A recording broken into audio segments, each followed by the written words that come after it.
It's left us Right now on the Weather Channel, your local forecast.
This is WeatherScope. Well, we're watching two storms tonight, one in the southwest and one in the northeast. We'll have all the details on that coming up. Good evening and welcome to WeatherScope. I'm Christina Abernathy. And I'm Mike Seidel, but we'll begin with the storm in the northeast, which could make the morning commute a bit slippery. Already is causing problems on the roadways in parts of the northeast. We actually have two storms. Christina will talk about the one you can see there in the southwest, rotating away in New Mexico and Arizona.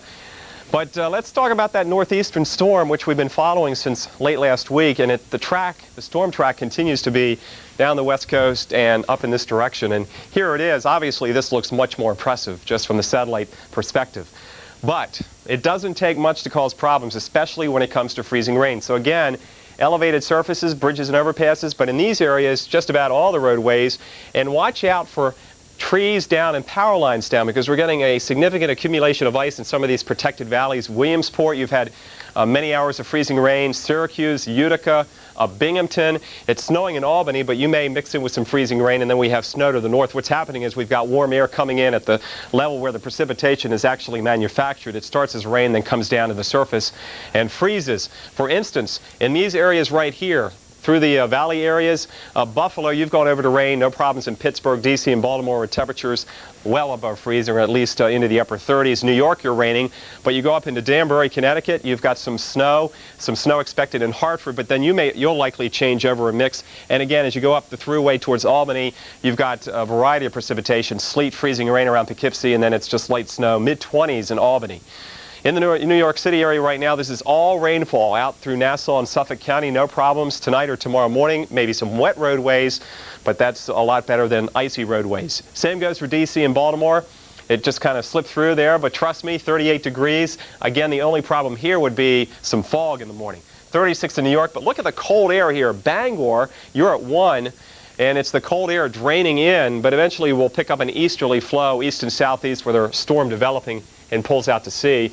So most of you on the southeast coast of Massachusetts will see rain and not a lot of frozen precip. But as you get up into the ski resorts, just in time for your Christmas ski trip, we've got 3 to 6 inches indicated. So again, we're not talking about a major snowstorm, but enough to get out the snow shovel in some areas.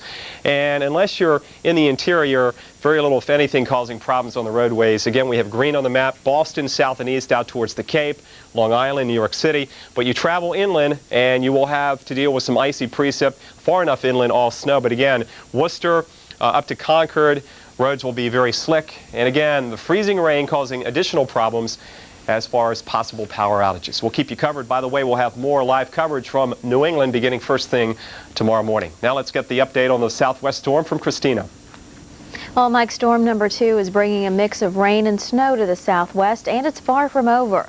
Let's take a look at Arizona. Snow has been falling most of the day in Flagstaff. Over a foot is accumulated in the area. Residents are using snow blowers to clear it out of the way. And the snow continuing to fall in this part of the world right now. Let's take a look at it on the map, and you can see it here in the southwest. Snow into Arizona, into New Mexico, and beginning to move into the panhandle of Texas also. And we will eventually see some icy conditions spreading on eastward as well into parts of northern Texas and into parts of Oklahoma too. Now, as we head into the northwestern U.S., you're getting your